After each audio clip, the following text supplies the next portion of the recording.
Okay, now I'm going to hand it over to Kristine again for the panel discussion. All right. So sorry that you don't get a break from me, but I'm gonna let the panelists talk for the most part. So at this time, I'd like to welcome Cindy, Hunter, Jackie, Dave, and Michael. If you can be turning on your videos and your microphones. And one thing I'd like to turn to you, Amy. Could you briefly introduce Cindy? Because I apologize, I don't have your bio, Cindy, but I'm very excited to meet you. Sure, I just, hold on one second. I have it here somewhere. Would you like me to introduce myself?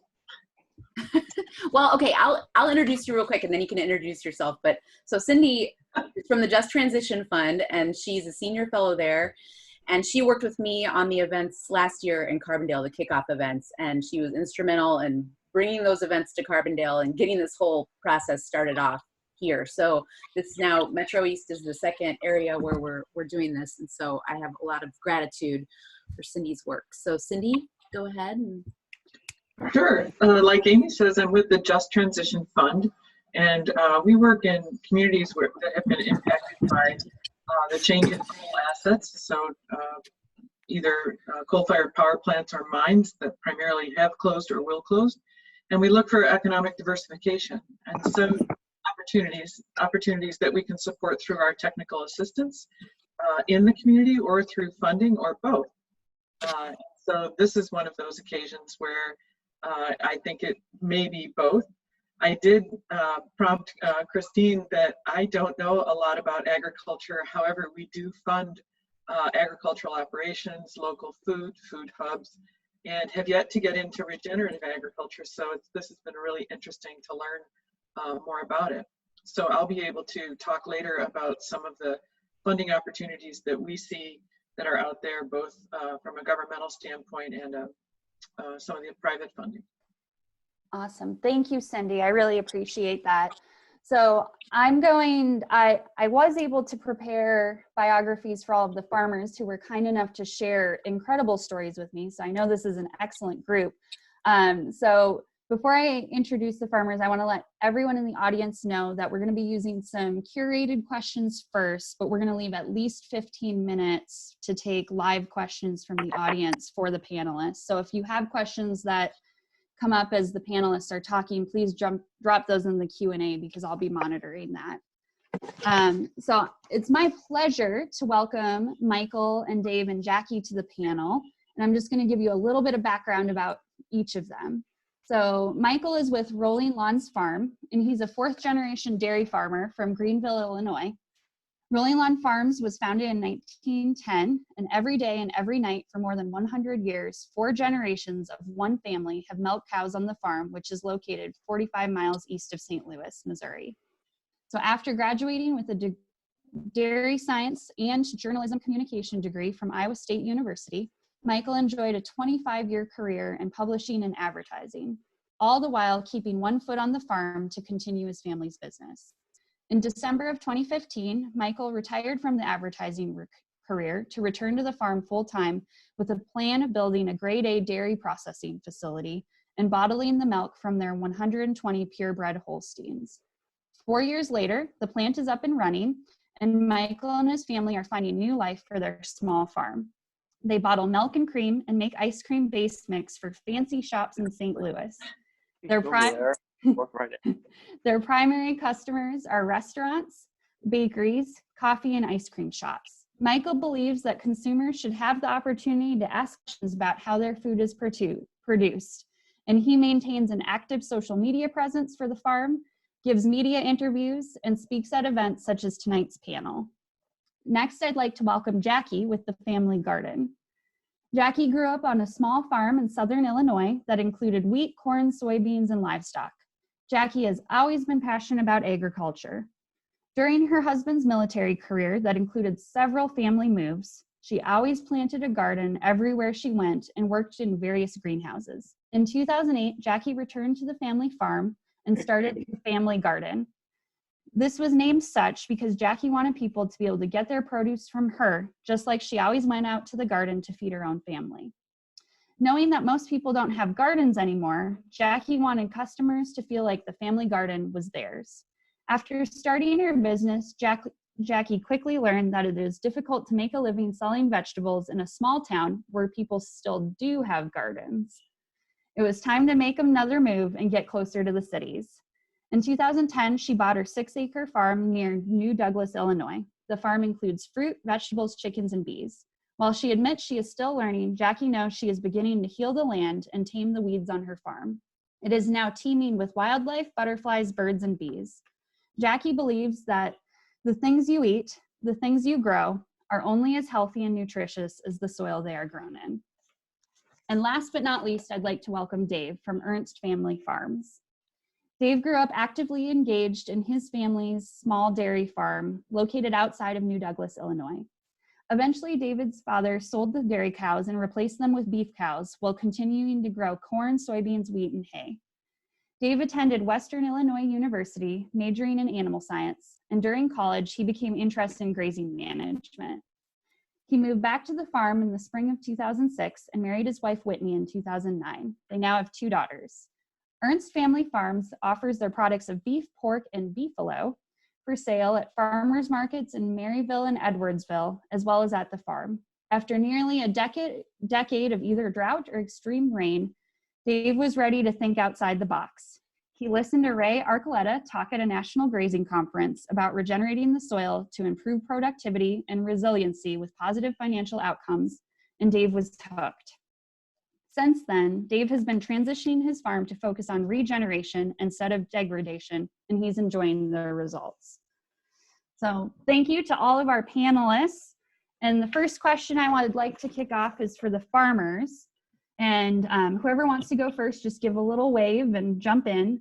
But what type of practices do you use on your farm to improve soil and water quality? How did you implement those changes, and what benefits are you seeing as a result of those changes? I can go first if nobody else wants to. Certainly. Okay, so there's a lot going on my farm. I mean, I wrote down a few specific things. It changes throughout as time goes by. New things just pop up and I learn new things. It's an ever-going process. But the main thing is I'm trying to follow the principles of soil health, living roots, diversity, armor on the soil, limited disturbance, livestock. To improve soil and water, I keep the roots in the soil, allow the water to slow down. It improves the infiltration. I've done some infiltration tests. I'm really improving on that. Even my clay hills are getting to infiltrating an inch of water within a couple minutes. That's a big thing to keep the water on the fields where we need it. I fence off creeks to keep the livestock out, keep biomass and armor on the soil.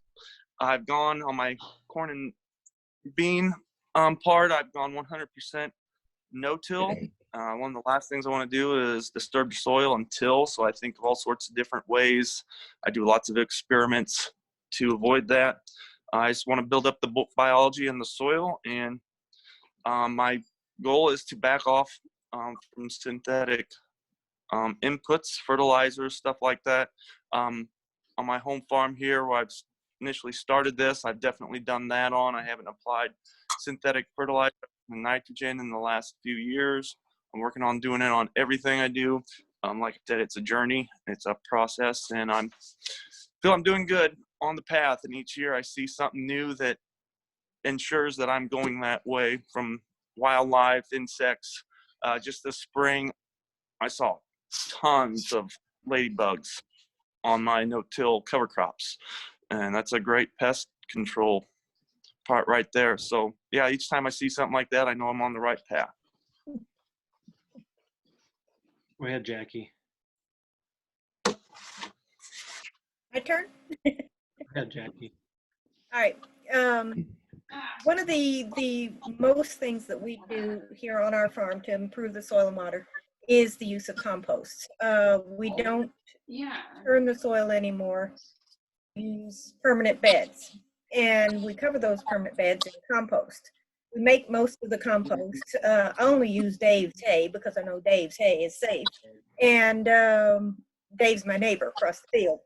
So we raise our own livestock here on the farm, and we raise chickens and beef, and we harvest their manures, and we mix it with old hay, and we make our own compost. And then we put that on the beds after it's aged, and that's the fertilizer for our crops.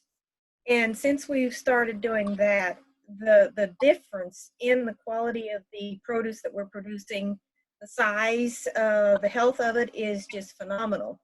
So with that, we don't till that improves the microbial activity in the soil. And as Dave said, the runoff is almost non-existent. The water just soaks right in, and it just overall improves the whole life of the fields. We don't allow any organic matter to go to waste. We collect all the leaves, we collect all the sticks, if a tree falls down, we cut it up, and it is left in a pile to soften and rot, if nothing else. And all the organic matter gets saved on the farm, down to cardboard. If it's organic, it just gets saved, and we make compost out of it, and then turn that back into the soil. I'm the latest adopter of this group, so I should go last. We've got what would have been a traditional or conventional dairy farm that we're trying to stay small, and we're in Illinois, so we're all about corn and soybeans, right? The move for us is going to be a hybrid approach with more grazing, but not exclusively grazing for our dairy farm. This morning, in what was not a very nice morning, to be out walking, talking in the fields. I had an agronomist there, and the mission right now is to take 160 acres out of corn and soybean rotation and move that into pasture land. So that's a simple example of one of the things I'm working on right now. Cover crops. The John Deere 750 no-till drill is our best friend and the most important piece of equipment on our farm, and we've had it since 1993, and it's still going strong, so we continue to use it. So just a few things, but it's all about the cows at our place, and creating an environment that's going to allow them to live as long and healthy lives as they possibly can. So. Thank you. Dave, there's a point of clarification for you. Can you explain further what armor is on the fields and what the benefits are? So, armor, so here in Illinois, one of the best things about armor would be just the residue. You know, as Mike said, we're in the middle of corn and soybean country.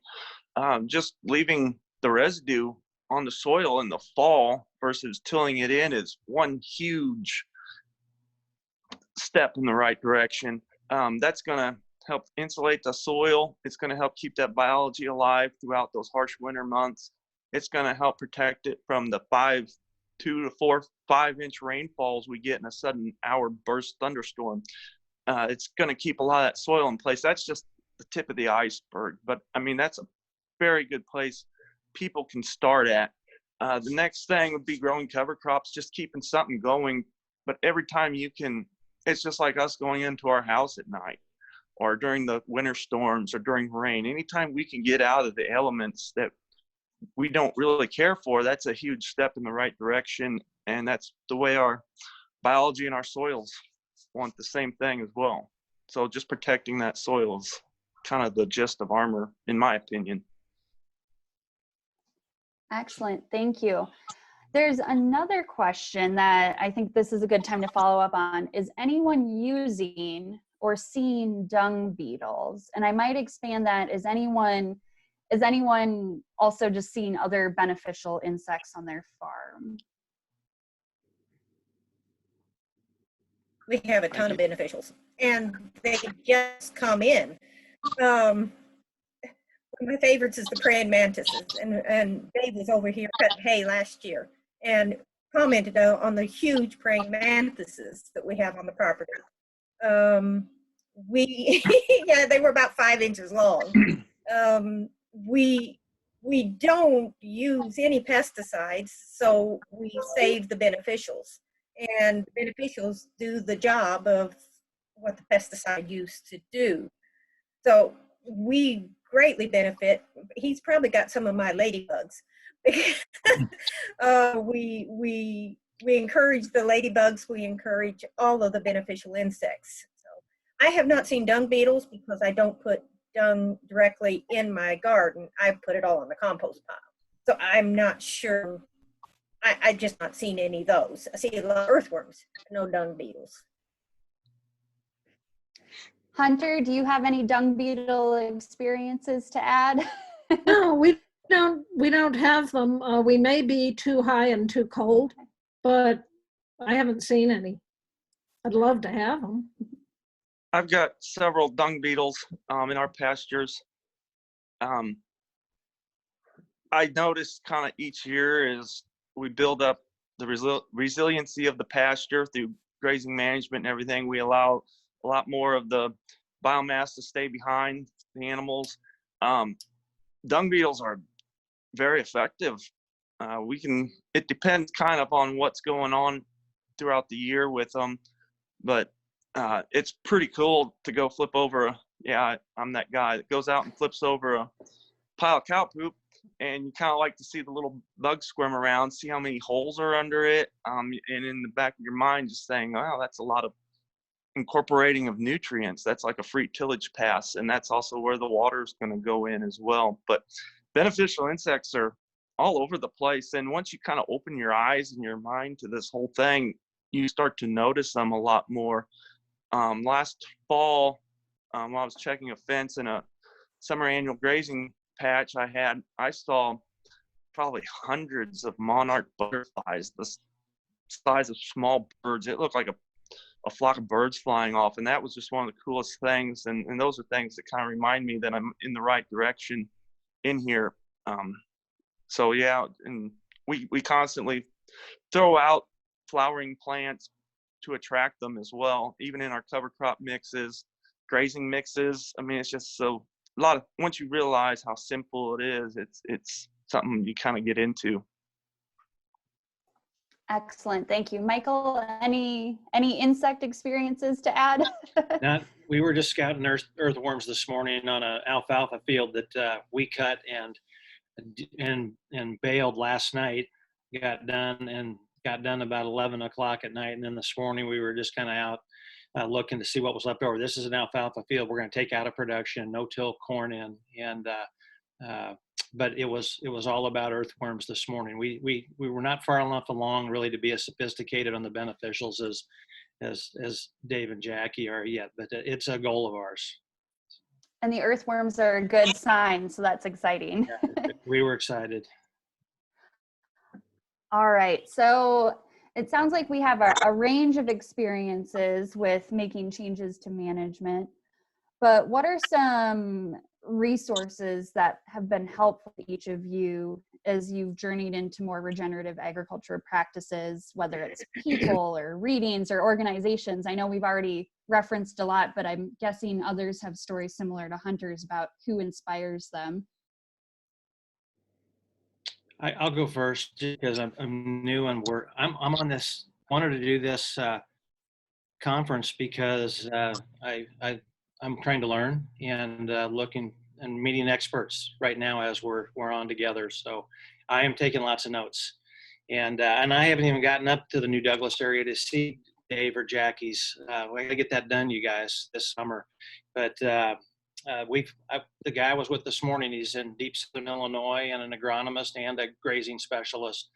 And that it's really hard to find down in our area, at least for me so far, because ag's so industrialized and it's gotten, it's just tough to have that infrastructure in our immediate area. So I'm making those acquaintances now, but it's really, to me, going to come down to people and relationships that I want to forge to take the farm where my vision is. I'll go and follow up on that. I would have to say go ahead. Go ahead. We're going to do a Midwest. I would have to say that the most beneficial to me is when I have something that occurs to me that I want to learn about, I will type it into my phone on Google and then listen to all of the different things that come up. And I have very little time to go to conferences or to even read. So I basically listen all day long while I work. I have my phone in my pocket and I listen to all kinds of different ideas. And that's where a lot of my stuff has come up with. I hate to refer to the fact that I YouTube most of my stuff, but a lot of my education has come off the internet, just asking questions of, okay, how do I encourage earthworms, you know, or today with how do I deal with these aphids, you know, and I just ask the web. I have an awful lot of Facebook groups that I belong to, and it's other people like me that post their questions and their insights. It's the best network I have. I really have no time to go anywhere else and do other things. It's an all the time thing on the farm. There's very little time to go somewhere to learn more. I'm done, Dave. Oh. So yeah, I'm a fellow YouTuber as well. I constantly watch videos, or I may not even watch them. I play them, put on some podcasts, webinars while I do things. While I drive down the road, put on some podcasts and just listen to people talk. To go with Michael's thing there, I actually use a regenerative consultant who is directly under Ray Archuleta and Gabe Brown in their Understanding Ag, and his name is David Kleinschmidt from Mulberry Grove. He's been well trained. He's on top of his game. He's pretty close by. But yeah, Ray Archuleta, Gabe Brown, Alan Williams. I've even heard David Montgomery talk and read a book, listened to a lot of his videos. But I've even listened to people from the Rodale University. Just a lot of people with a lot of different backgrounds and knowledge. You can learn all about insects, beneficial insects, how to track these, how to count earthworms. YouTube's full of stuff. That's the information's at our fingertips and it's out there, and that's how I started to learn. And then I just play around and do some experiments, and they're usually in the back of the farm where nobody can see them, and sometimes they're great, sometimes they're bad, and it makes a story. So Dave, you mentioned podcasts. So I'm going to start with you, and then Jackie or Michael, if podcasts are your thing, what's one or two of your favorite podcasts to listen to? Let's see, there's a lot of neat things on the Grass-Fed Exchange as far as marketing, helping improve the forage base and everything. Seems like all these guys are guests on there.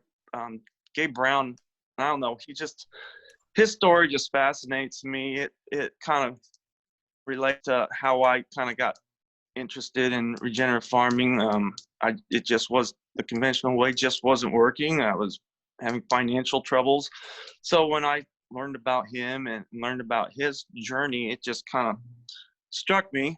So he's one I really follow. Anything he's talking in, I usually listen. Some of them I've listened to many times, but he's just a very interesting guy. And he talks about the carbon cycling, carbon in your soil. Just a really neat guy. So it may not be a specific podcast per se, but whenever I look him up and there's a podcast with him in it, I usually listen to it. Jackie or Michael, any podcasts or specific YouTube channels you recommend? Well, I struggle to tell you which ones I have watched and listened to because I don't retain their names well, but I have listened to The Urban Farmer and Jean Fortier Just quite a lot of them. Unfortunately, a lot of them I don't know who I was listening to because I typed the question into YouTube and they just scroll one right after the other. And I just listen to them while I work. So none specifically that I can recommend. I do follow Mark Brown on Facebook. He seems to have a lot of information on urban farming and reusing all the organic matter that you can find. And he is local in St. Louis. He seems to know what he's talking about. Excellent. I'm a visual learner, so I like to do a lot of things hands-on with, from a production standpoint. My 3 favorite podcasts are all kind of business related, and it's to help with the mental transition that we're going through when we leave, just the institutional model of farming, whatever that is for us being dairy farming and crop farming. So how I built this with Guy Raz, who's an NPR personality, how I built this is it's entrepreneurial in spirit. So that is an outstanding podcast for people who they're featured weekly. Anybody, the guys that started Airbnb, the guys that started Jenny's Ice Cream, and you got the Ben and Jerry's guys. That's a great story. That's how they got started. And that is a great story you need to listen to, is the Ben and Jerry's story. If it kind of fits in kind of the mindset of the audience here. And anything Malcolm Gladwell does, he does a lot of stuff on podcast and very thought-provoking. And I just find the business podcast to help me get around how we're going to make money at it and what a sound model is as we try and shift to, things that we know are right for our operations and the land that we're stewarding. But there's got to be a business component. I thought Hunter did an awesome job honing in on why we're doing this. There is profit to be found, but there's some risk if you get it wrong. And you certainly got a lot of people watching you and telling you you're not going to, wondering what you're doing and if you've lost your mind. But I think any of us that are experiencing positive outcomes, don't worry about that anymore. We're just focused and dead set on pursuing the visions we've got. And I think that's what's fun about this group is we kind of all align there. So Excellent. Thank you. Yeah, I hear that a lot when folks call me, well, now all my neighbors think I'm crazy. So Cindy and Hunter, from your perspective, so Cindy, I'd love to know if you have some recommended financial resources or something that you think we should be listening to. And Hunter, we're dying to know if you have a podcast you like. So whoever wants to go first, Hunter or Cindy. I'm easy. I don't listen to podcasts. Cindy. Well, as I mentioned, I don't listen to podcasts about farming. I do like Guy Raz's program, though, Michael. I like how I built this. Yeah. There's some really good ones. Just the tenacity that's necessary to make anything work. Yeah. I don't know if Amy, you're able to share your screen with the document, or I can share my screen. But I wanted to I have kind of a, here we go. Let me see if I can. Everybody see that? I tried to put it up there. It's Guy Raz. So because we work in funding and we also work in technical assistance, which is on the ground with communities and with nonprofits and other folks who are working to diversify the economy. One of the things that's important to us is to identify the funding sources that are out there that we can either leverage, match, provide an expert resource rather than being that ourselves. We do a lot of filling gaps. So this has been really interesting to hear what people are interested in and what they need. So we've compiled a real catch-all sort of regarding the kinds of things that we encourage communities and individuals to look at. And farther down on this list, you'll see some of the food-related and farm-related organizations that we have funded. But what these are federal funding programs. You probably recognize some of these. And of course, one of the reasons that we promote the local food program is so that there is a market for things that are produced organically and from a regenerative standpoint. Some of these things you'll notice they had closing dates, or they're going to have closing dates next week. Not to worry, they're funded into the next year. And one of the services that we provide is to help speak to these people. If you're not comfortable talking to some of the federal reps or navigating the language or any of those other things, we're happy to do that to at least get started and get the conversation going. So what Amy is scrolling through right here, there's maybe Amy, could you go back up one more just to Sprouting Farms? I just wanted to point out it's above Colorado Farm and Food Alliance. Yeah, and one more up, I think.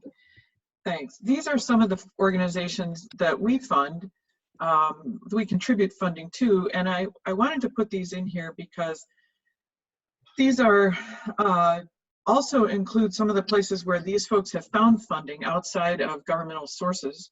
And you can see there's some foundations, there's some farmland protection. This may all be old news to you, but this is where we play into this program, and so I wanted to bring some of these things in.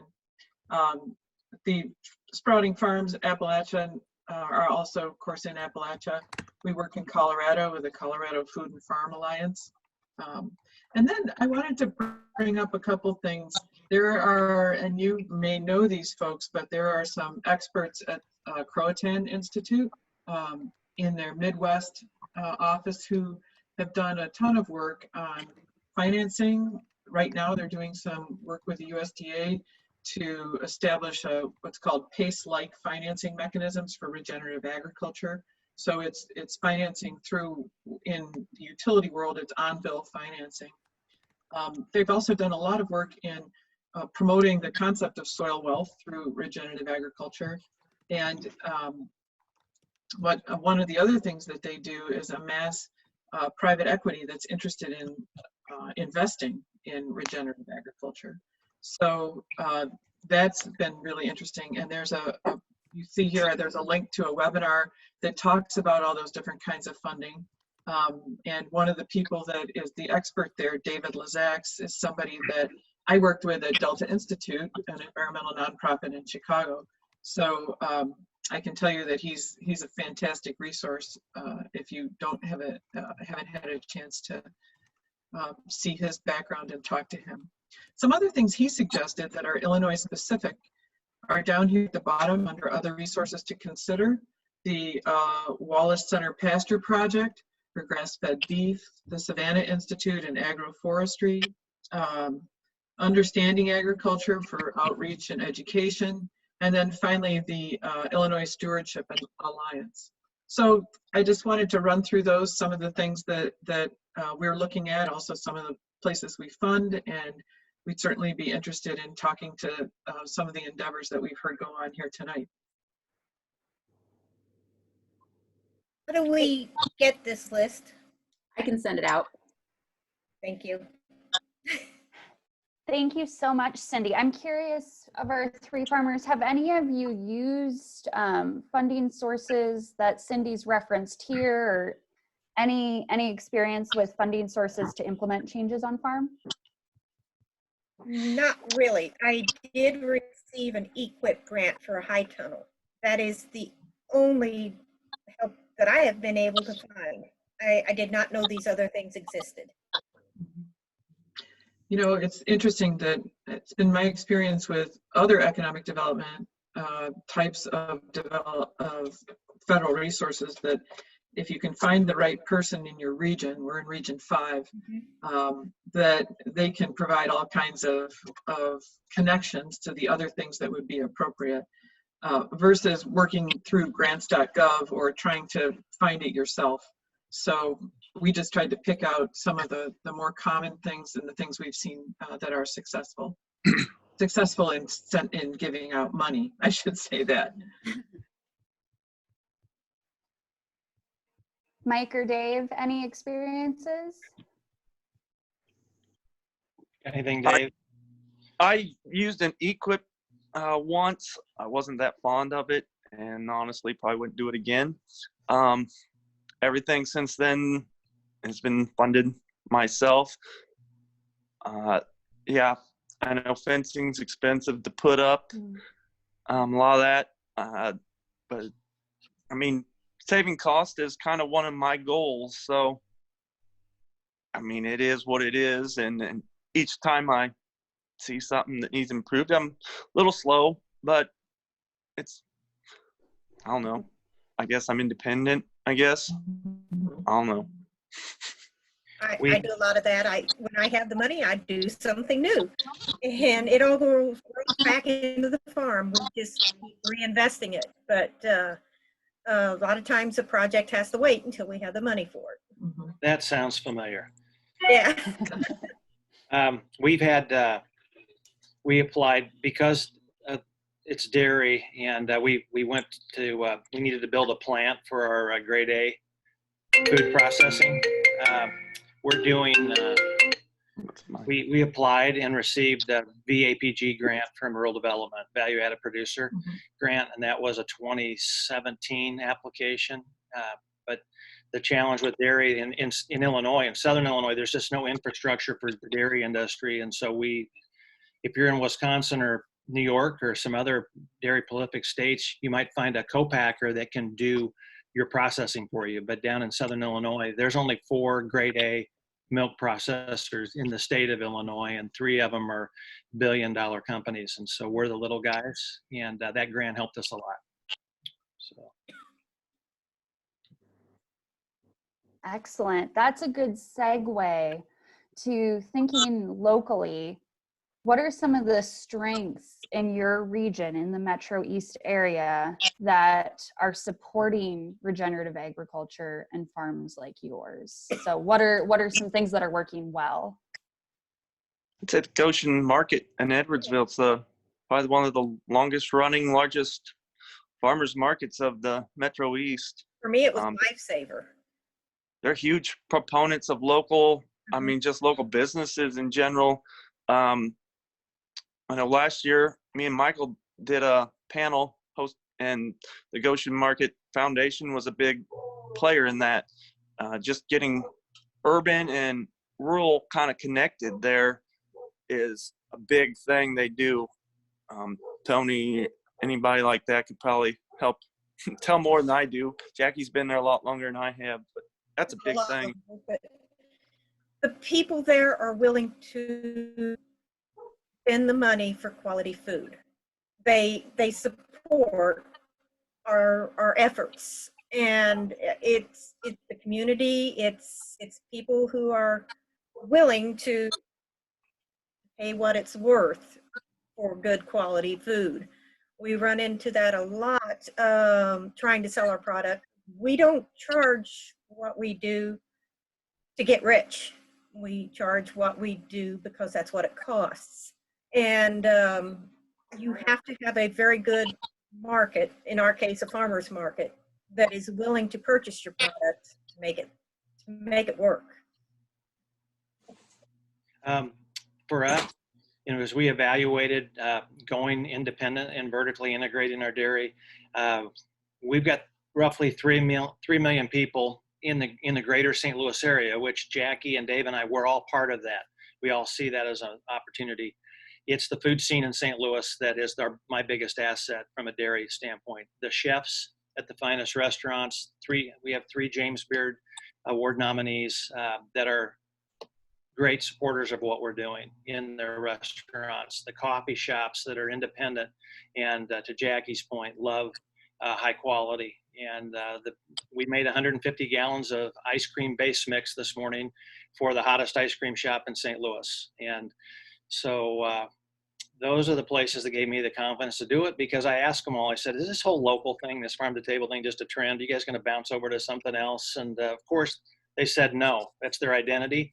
So it's really finding those supporters that walk that walk.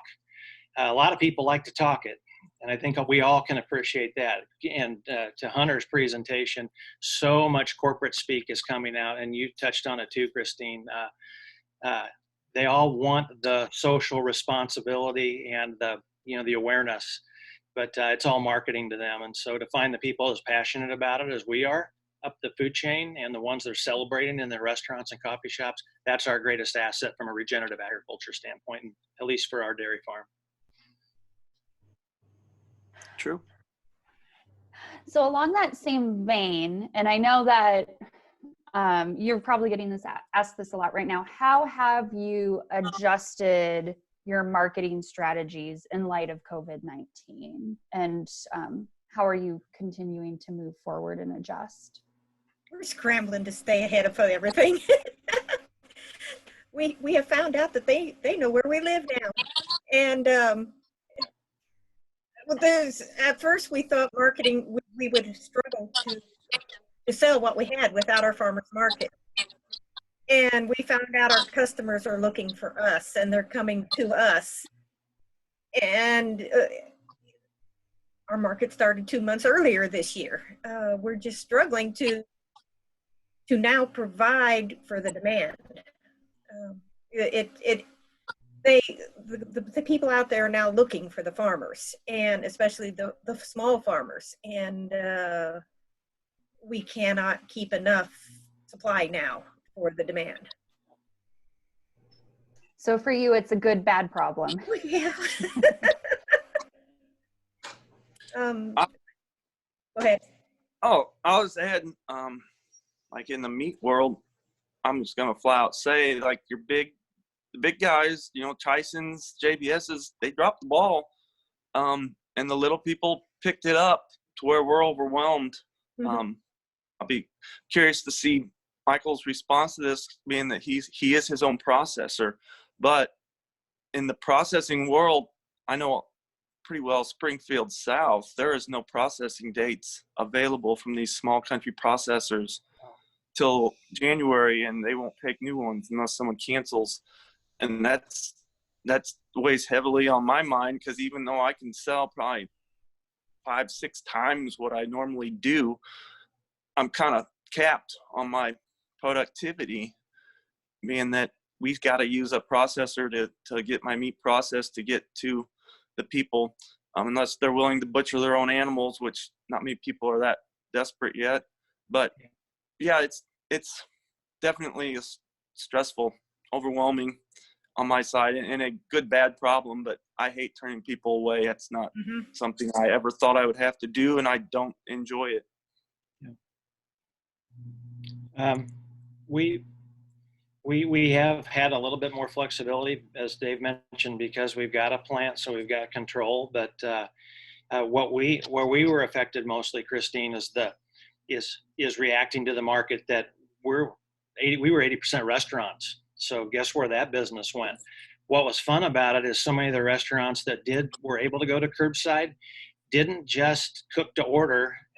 They started offering provisional baskets, so meat, milk, and eggs. And the local thing it's been nothing but great. I mean, Jackie's point, they are finding us, and the best people talking about it are the restaurant owners and the executive chefs of the places that are fighting, tooth and nail to stay in business right now, and they're doing it with unconventional ways. They're selling their food curbside, and they're doing,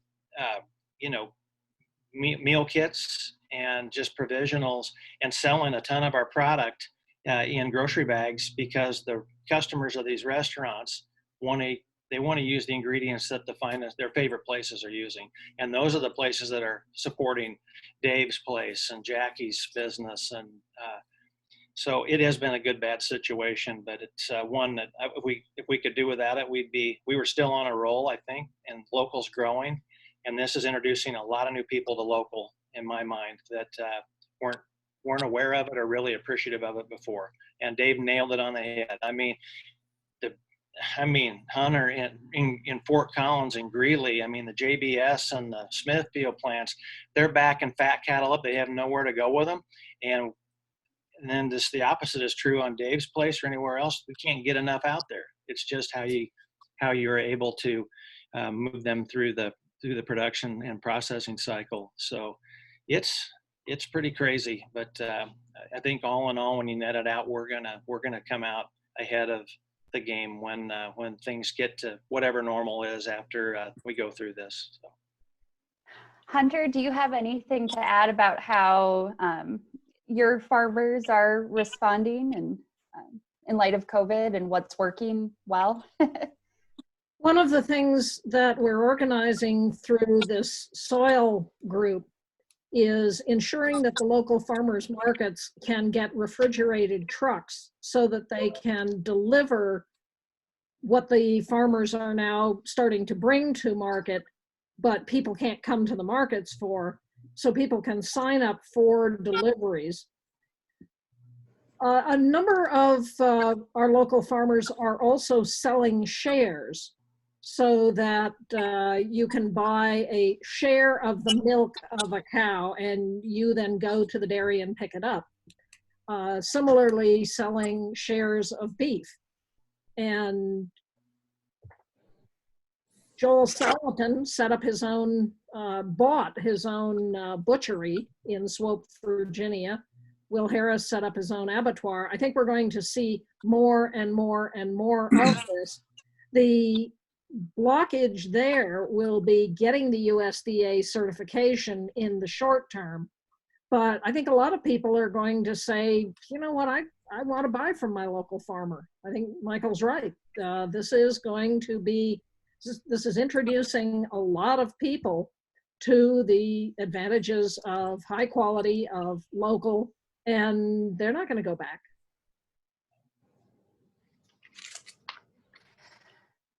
So along that vein, because that's a good segue, as we think about whatever, like you said, Michael, whatever the new normal looks like, what other changes do consumers need to make to support your farms and farms like yours in a meaningful way for years to come? And I mean, whoever wants to take this. It's a big one. I think so. Before COVID-19, you could go into Walmart and get a $2 pound of hamburger. It wasn't hard to find $2.50 hamburger somewhere. You know, a $7 steak, all this cheap food. It's something that people were they could go anywhere, readily available, cheap food. Now, obviously, this is changing because I don't know of any place that has ground beef, if you're lucky to get it, under $6. But as Jackie mentioned, you know, that the farmers market there in Edwardsville, people weren't afraid to spend a little more for high quality. If people are really interested, I think they got to spend a little more of their money for a high quality. And it's really uncertain times right now, because it'll be interesting, as we've all said, where's the new normal going to be? What's meat prices going to be? What's milk prices going to be? What's vegetable prices going to be at a regular grocery store after all this? There's just a lot of uncertainty right now, but definitely be willing to spend money on food. I mean, that's the lifeblood of you. I don't know. That's my 2 cents. Yeah, I've often said that people will not think twice about spending a couple of $100s at a baseball game, but they don't want to spend $20 on a good meal, which is what feeds their body, what makes them them, you know. And it's so important to put good quality food in your diet, and people just are going to need to shift their priorities. Yeah, that's a tough question, Kristine. Because I mean, consumers have a lot of different in value ladders. I mean, you can get affordable and cheap, and you can look at any category, whether it's durable goods or consumables, and that's one thing that we enjoy in the United States is those options. In my industry of dairy, I mean, Walmart throws everybody around, and they're always going to control the volume now. They're processing their own milk in Fort Wayne, Indiana. So it's changed the game completely. And so from a consumer standpoint, I would just say that I need, and I'm working on this. We do with our social media sites. I handle all the social media for us. It's my farm, so I'm going to answer everything. I want people to ask questions. I want to be transparent, but I want them to engage with us that are out there doing it, because I think we're all willing to spend time educating consumers. and inviting them out to our farm and doing things like this because we care what people's perception is of the food, of the food spectrum, and we're part of it and we want to change it. So I just engage with Jackie's point of farmers markets and Dave's. That's my favorite place to go because of all that one-to-one interaction we can have. I can't get my chores done in time early enough to get to the Goshen market in Edwardsville. I would love to, but we don't get done with chores till about 8:30, and that won't cut it at Goshen Market. So. No, good stuff's gone, but then. So still thinking about consumers, but framing it from your farm practices, I'd love to have each of you speak to a farming misconception that you see or you're asked about from the general public that you'd like the opportunity to set the record straight on. My biggest pet peeve is a dumb farmer. Farmers are probably some of the most educated people out there. And I hear it so many times, well, they're just a bunch of dumb farmers. And I want them to know that we educate ourselves all the time and we're constantly learning and we really care about what we're doing and that we're just not dumb farmers. Yeah. Hunter, I saw your hand go up. And thank you, Jackie. I agree completely. Yeah, I agree too. Meat is the cause of global warming. It's just so wrong. If that were true, we'd have had global warming back when we had billions of bison, wildebeest all over Africa, the sage antelope all over Asia, guanaco all over South America. There's a real difference between black methane and green methane. The methane that comes out of cows is largely, as long as they're on grass, is largely eaten by methanotropic bacteria in the grass. The black methane that comes out of fracking and oil operations just goes right up into the atmosphere. There's nothing around to eat it. And unless we have grazing animals on the ground, we aren't going to be able to solve the climate crisis. You can do about half of it through renewable energy and energy efficiency. That's critically important. But if we are going to get back to 280 parts per million, you've got to have grazing animals on the ground. And if we're going to do it fast enough, and we have left it until Winston Churchill said Americans can be counted on to do the right thing when they've exhausted all alternatives. Yeah, well, we kind of have. So without grazing animals, we are not going to solve the climate crisis. Yeah, well said. The whole faster, better, cheaper thing just bugs me. I think everybody's cooking at home. The grocery stores we work with, Eckert's is a family. It's a very large operation in Belleville, Illinois, but Eckert's is one of our best grocery customers, and their business is way up. They're a fancy store, fancy ingredients, a lot of local stuff. They're the biggest supporters on a larger scale in the area.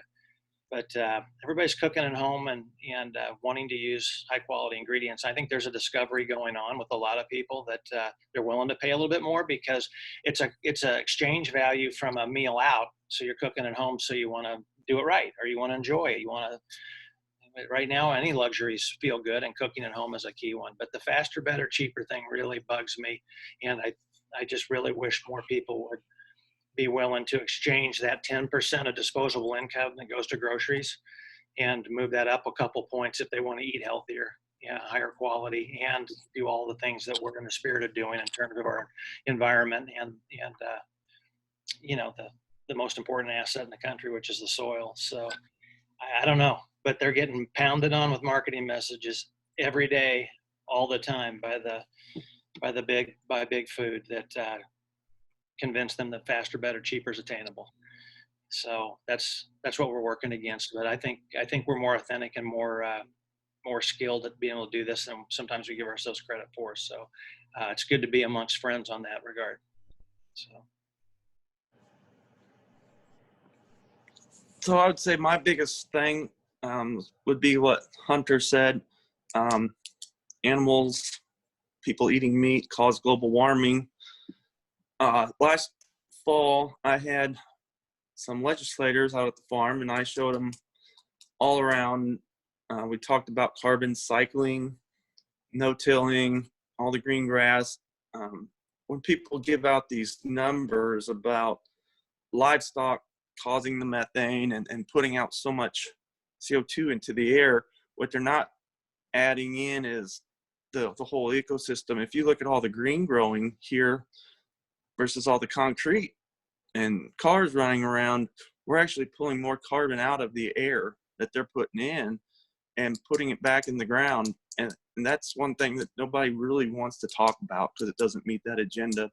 But when those legislators came here, obviously that was a neat thing to put on their Facebook pages. And well, that opened up a lot of controversy. I became quite the highlight on some of those Facebook pages. I was called unethical. I was told I was ruining the world. Luckily, I had a lot of neighbors and customers and people that really slammed those people. I didn't have to say anything.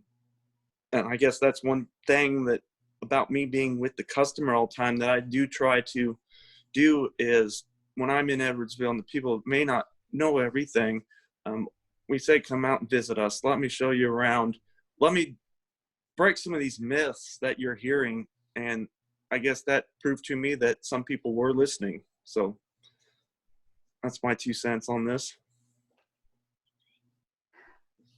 Michael and Jackie, I'd be curious if you use techniques like Dave's of, welcoming people on the farm to take a walk, or how you build those bridges so that there aren't as many haters.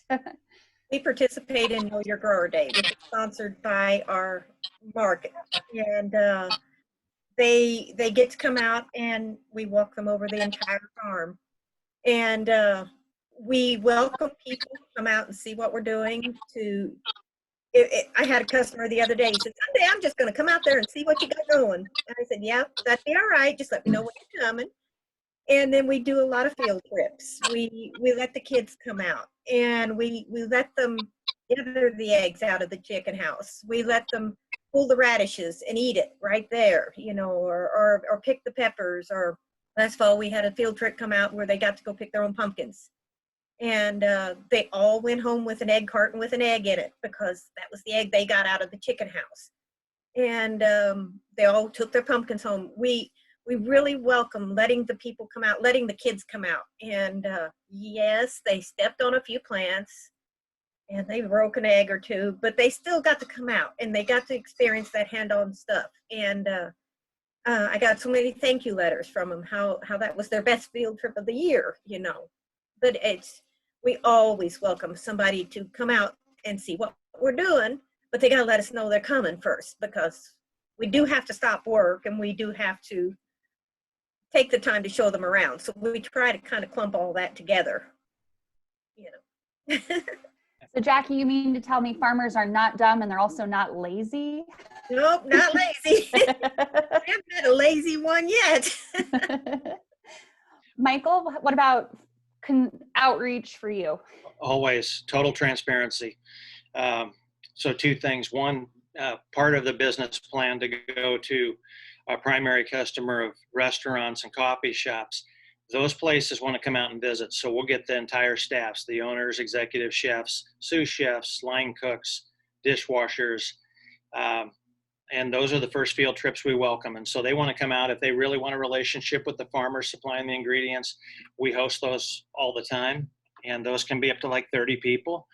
And they're the restaurants are our key influencers. And so like Dave said, if somebody wants to take a shot at us on social media, oftentimes the people that come to our defense first are our customers.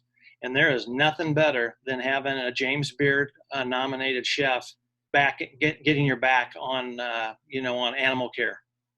And it happens all the time. So they are our biggest fans. And so the key influencer approach with our best customers is really helpful.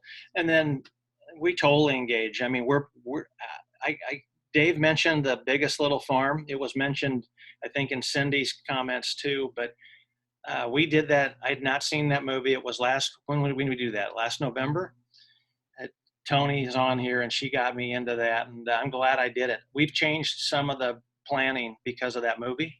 And if you haven't seen it, I highly recommend it. But we're basically going to take 500 acres, which we were working on anyway. It's the contiguous part of our farm, and do some of the things that I learned and was inspired by in that movie.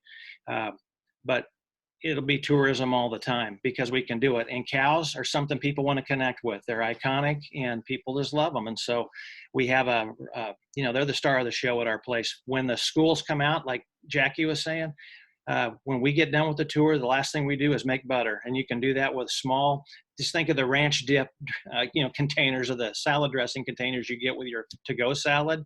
That's what we do it in.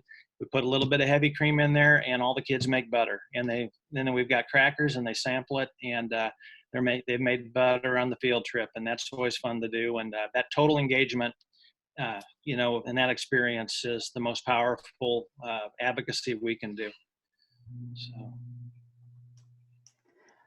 Well, I want to remind everyone in the audience that we have about 15 minutes left. So if you still have questions that you want to direct towards anyone on the panel, please do so in the question and answer box.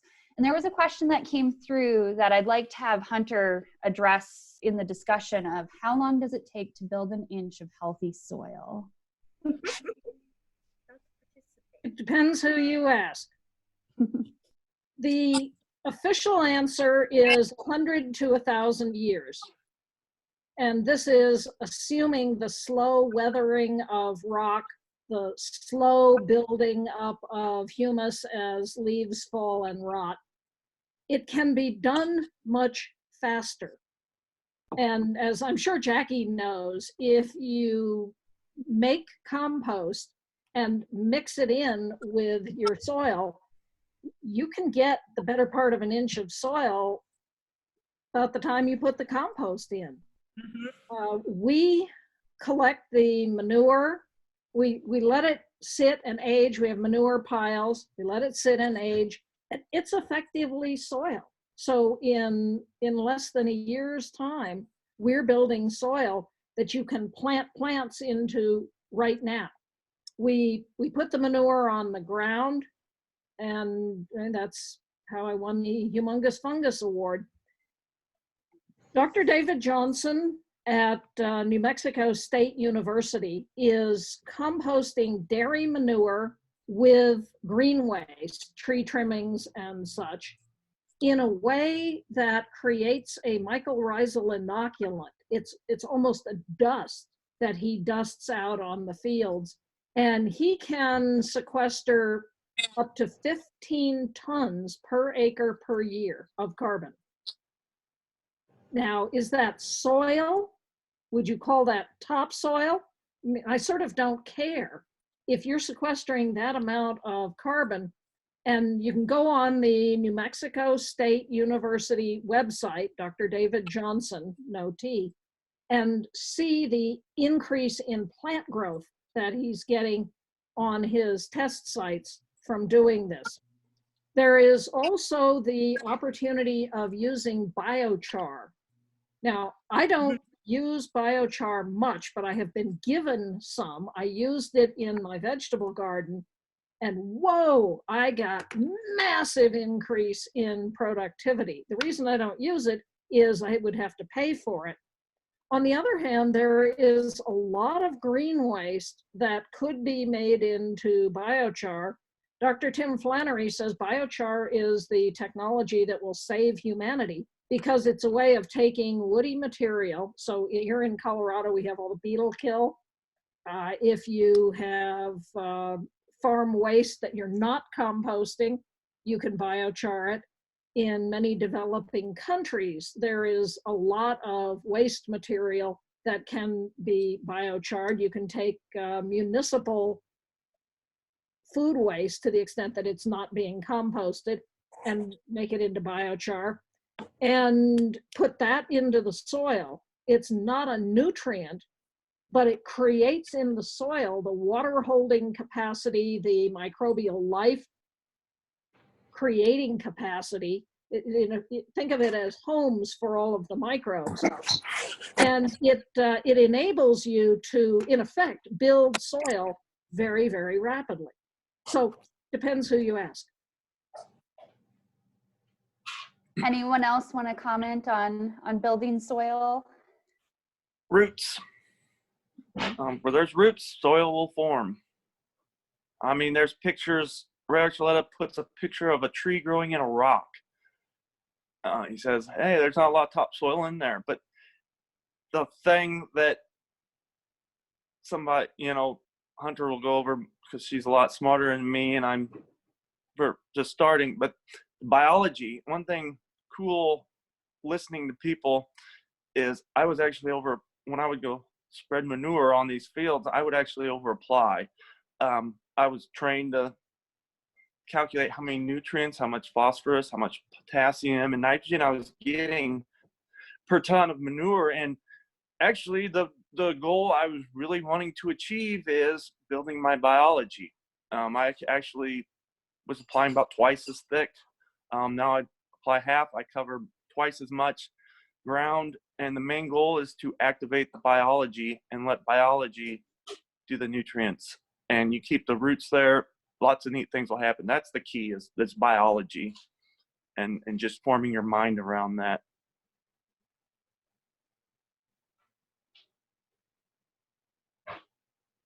Let's see. Michael or Jackie, anything else to add to that one? I thought Hunter said it very well. Yeah, well said. So there was a question that had popped up and it disappeared, but I'm going to try to do it justice. Asking how everyone plans to adapt to the predicted hotter summers and temperature increases on their farms. I'll also add, because Dave, I believe you've already talked about it a bit, how are you adapting both to these extreme heat events as well as these 4 or 5 inch rainfalls that we are now seeing? With transitioning to regenerative, following the soil health principles, resiliency, the main thing. Gabe Brown, I listened to a guy over the winter talk, Rick Clark from Indiana. They've all got out of the government programs. They've got away from crop insurance. Their yields are consistently good. They may not be record breaking, but they are consistently good. The resiliency there, they're holding water in droughts. They're not allowing a lot of the nature events. They're armoring the soil. They're keeping heat in during the winter. They're keeping it 70 degrees throughout the 100-degree days of July. These are guys all over the United States, different environments. Gabe Brown, winters get negative 30s. Rick Clark's, his climate's very similar to ours. There's guys like Allen Williams down in Mississippi who are always hotter than here, and they're all doing it. And that's the main thing of regenerative agriculture, I think, is the resiliency towards these weather events. You don't have to worry as much. And that's one of my main goals, is the resiliency in that. We use a lot of ground cover. Everything gets mulch on it. You spend a lot less time weeding if it's mulched. It retains the moisture. It just covers the soil. So everything gets a layer of mulch put on top of it. After it's established, you can't do that when it's tiny baby seedlings. But we use a lot of drip irrigation and we use a lot of mulch. And all that mulch just decomposes and goes back down into the soil anyway. So it just builds more soil. But my biggest concern is wind. And we're getting a lot more winds than we are. The wind bothers me more than the heat. The wind's a problem. But we just try to make sure our plants are sturdy, and they pretty much handle the wind. But the heat and the lack of moisture, we pretty much have that covered with the mulch and the drip irrigation. I'll have to get back to you on that. When it gets hot, it's just keeping the cows cool for us. It's all about animal care. Drought tolerance is obviously an important aspect, but we haven't had that issue lately, and we don't want it. We've had our share of droughts, but Dave, I mean, about this time last week, we had an 8-inch rain. It's just the swings, the wild swings. Our April was 4 degrees below normal, and May the 13th felt like March the 13th here. Mm-hmm. It snowed in New York a couple days ago, so goodness. Heat is all about it's all about cow comfort, and our goal will be to give the animals the option of shelter, shade, and fans versus pasture. And so we're going to kind of create a hybrid grazing solution so they can get out of the sun and into some air we're moving with misters and stuff, just like we would, and then get out in the cool pasture at night. So beyond that, I'm not very astute on this subject from an agronomy standpoint, Kristine. Hunter, anything you'd like to add?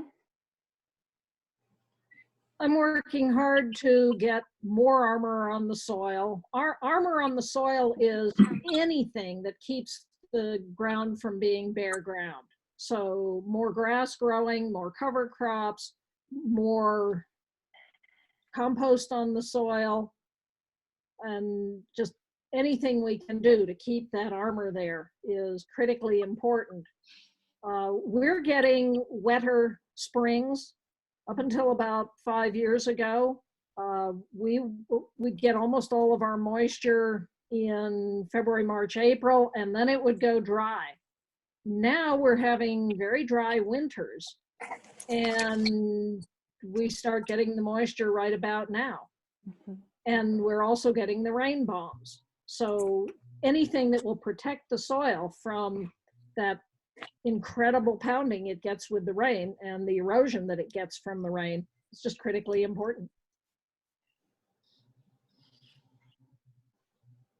Thank you. So I see we're almost to the end of our time, so I want to end with an opportunity question. And Cindy, I'm going to start with you. What do you see as a great financial opportunity? I know that you said you're new to agriculture and you're just getting to know our panelists, but what's a good local opportunity that people should be looking to? Well, I think that the expertise that's available, and you've all mentioned all kinds of people that you rely on already, but some of the financing opportunities, and I also heard, a really voracious sense of self-reliance, which I love. But I think that if there's ways to turn land that might otherwise go into corporate farming, and that can be used for regenerative agriculture with other kinds of private equity, that I think that's a great opportunity. The local things, I think there were several that were listed for Illinois that may be worthwhile opportunities, particularly for people who are new and might want to get into regenerative agriculture. Excellent. And Michael, Dave, and Jackie, to sum up in just a few words, but for each of you, what gives you the future of agriculture or for the future of your farm? You kind of broke up on my end. Broke up a bit. I didn't get all that. Can you hear me at all? Yeah. Yes. There you are. Yes. Okay, sorry about that. So for each Michael, Jackie, and Dave, what's something just in a few words that gives you hope for the future of agriculture or hope for your farm to extend to generations beyond yours? I'll go first. Just our experience so far, the irony is the most fervent supporters about what we're doing are the most urban millennials in St. Louis. They want to get involved. There's got to be capital there, Cindy. I mean, there's, to your point of private equity, if people want to get involved with it. I would love, if you haven't, the movie Biggest Little Farm, I would love to know the financial model that they worked on to get that done. But we're independent. We don't want a lot of shareholders. That's what we're doing. But there are a lot of urban millennials that want to get involved, and that gives me a lot of hope. It was a pleasant surprise for me doing what we do. They're the ones carrying our very rural, very small farm right now. So. That's a good point. Yeah, just the people that are getting into this, they're wanting to ask questions instead of somebody's going to tell them something, basically, and they're actually, people are interested in asking us, the experts, sort of their questions. That's a big thing. I have some friends from Chicago, and when they have questions, they'll call me up and ask me versus reading something that's kind of malarkey.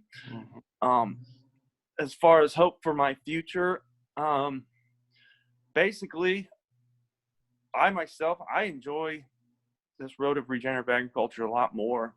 I'm very excited about the future here, seeing the changes of the land. I've got 2 kids. They're 5 and 8. Their interest goes from ponies to cheerleading to anything. So who knows what they're gonna do, but yeah, it's fun for me now. I get to see the birds flying and the insects crawling around on the plants in the field while I'm planting. I have plants out there while I'm planting, and it just doesn't seem like I'm banging my head against the wall near as much like I used to. It's fun again, and that just really gives me a lot of hope going forward.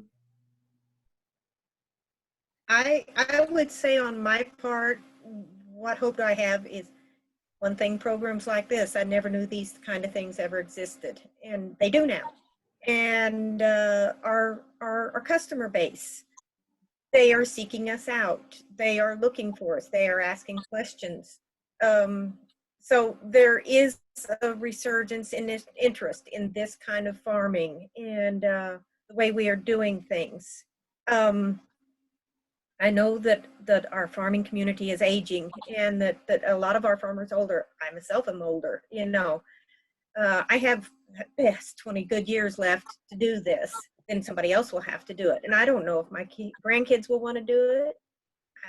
I hope somebody comes along that wants this farm someday. And I think somebody will. By the time I'm ready to be done with it, it's going to be a whiz-bang farm.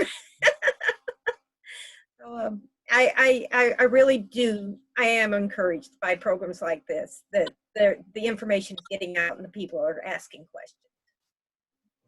Awesome. Well, thank you to everyone for participating in the panel. And Amy, I'm going to turn it back over to you because you're going to take us through next steps. So thank you, everyone. Thank you. Thank you, Kristine. Yes, thank you everybody on the panel, and Kristine, that was awesome. Very informative. We'll definitely be trying to get some notes out about that, and also putting the videos out about that. You might as well stay there for a second, because I just want to show real quick. I'm just going to take a couple minutes. I'll share my screen. I'm tired, as, as we all probably are, so I'll keep it quick.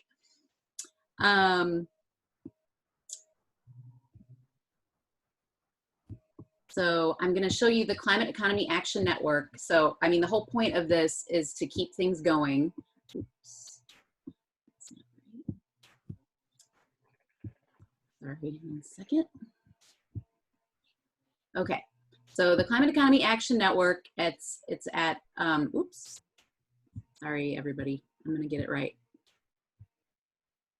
Okay, it's at clean.ideagist.com. This is a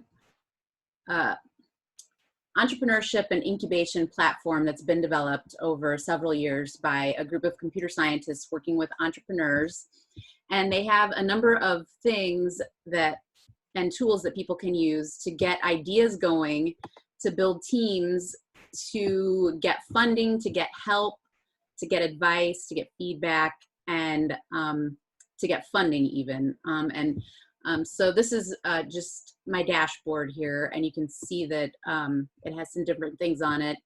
On everybody's dashboard, I can't get over to it, but there's an idea that kind of explains how you can use everything. So I'm just going to go right into the ideas here.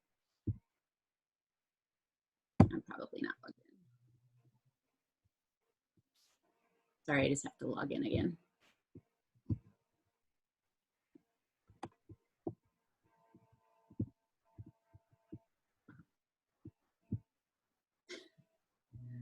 Everything's in the way of my login button, sorry.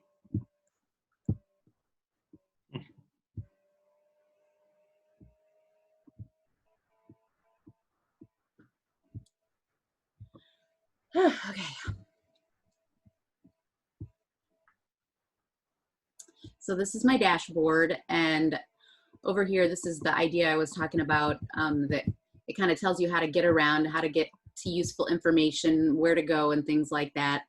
So this is my dashboard. I can see how many points I've got. You can earn points on here, and you can award points. So you can earn points for simple things by just like posting your picture or posting an idea. And then I've also got some other ways for people to get points. So you can not only earn points and reward points on the system, you can actually do it with real jobs and real funding. It's kind of a variety of ways we can try to get people to start taking target actions. So, which is the whole point of this platform. So these are some of the ideas I've posted already. For example, here I have the local carbon network. We were just talking about biochar and all that. This is something that they've been pursuing out west in a couple of areas. They've already got some models and ideas for following, kind of like community supported agriculture, but with biochar. And then, for example, find alternatives for using fossil fuels. This is just an idea to get people thinking about different ways of doing things. I have a spreadsheet that people can add to if they have ideas about how to do that. One of the ideas is, oh, this is browse all ideas. This is categories of all the ideas. So this is something that I have a survey that I have people fill out, and so you can go in and you can determine what's already happening in your community and what you want to learn more about and things like that. So this can help people kind of break down ideas and what they're interested in, and try to learn more about that and what other people are doing with all that. Can everybody hear me okay? Yep. Okay. And then something that's really cool about this is you can add idea opportunities. So this is like, okay, so these are our ideas, our visions of the future. And then our idea opportunities are like our target actions that we want people to take. Because a lot of these things that we want people to do are big, complicated problems that take a lot of time, a lot of thought, a lot of effort. And so what we want to try to do is break it down into digestible actions that people can take. So with idea opportunities, that's a way we can do that. So for example, if I'm browsing opportunities, I've posted 2 idea opportunities here. So one, for example, is the idea I showed you about finding alternatives for fossil fuels. People can join my team and I can give them points for that. And they can also post to the document and they can get points for that as well. And then another thing I'm trying to do is I get 5,000 points every month as the owner of the community. So I can give those out as I see fit. And so I'm going to try to get requests for proposals for people to come up with ideas and come up with idea opportunities where people could earn points. And then I could give those points out to people that need them in order to get these things going. And eventually, I just want to get people into the habit of posting their ideas, posting their idea opportunities, learning about ideas and idea opportunities, and taking action. The whole point is to get people taking action in ways that they can comprehend and ways that are interesting to them, because I think everybody has different things that they can contribute as far as their areas of expertise and interest. And just real quick, you know, we can see all the people that in our community that have already joined. Some of our people here today. So this is just people that have joined my particular Climate Economy Action Network community. And my small community is part of a whole global community, which we can eventually tap into as well when we want to start to kind of expand things out of our own kind of closed community of people. We want to get things going. We want to work with people we trust so we can start things locally and then hopefully kind of start to spread these ideas around. And then, I mean, the other thing is you can just, you know, we can post events and we can keep everybody up to date on everything that's going on. And so, and a key thing for this is that, that I am the catalyst for, so far for both Carbondale and the Metro East. So I always want to have a person in those communities to keep the network going, to keep the ideas rolling, to keep helping people if they need help. Like obviously our farmers tonight aren't going to have time probably to get on here and, and post a lot of ideas and idea opportunities, but if they tell me or if they, you know, I can help them with that. And so hopefully with a person staying on top of that, we'll be able to keep things rolling and get people taking actions that we want them to take. And these can be all different kinds of actions.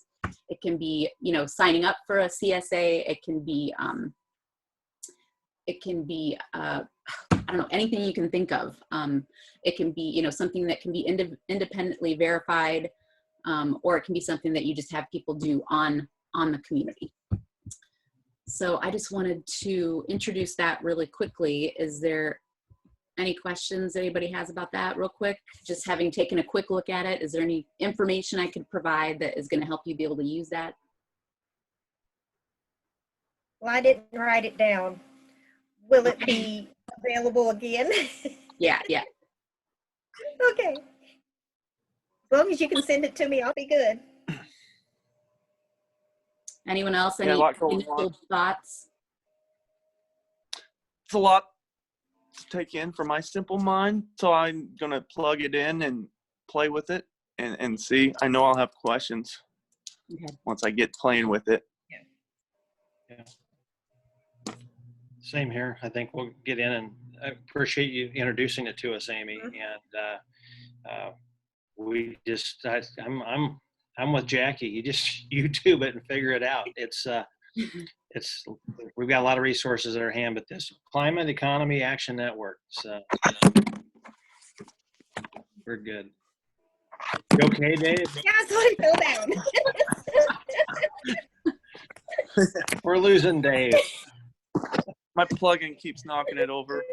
All right, well, with that, does anybody else have anything they want to add? Any last minute nuggets, thoughts, anything? Thanks for including Thanks me. so much. Yeah, thank you. Thank you. You're welcome, and thank you all so much. This has been really fun for me, and it makes me really happy, this kind of event. So I'll get all the information out. It usually takes me a little while, but we'll have the videos from this event. We'll hopefully have some notes and other follow-up activities. And I mean, this is the first of 3 events. So the next event is in 2 weeks, like I already mentioned. And so I'll send out all that information to everybody and keep this rolling. So thank you so much. Thank Appreciate you. it. Thank you, Amy. Bye-bye. Ready.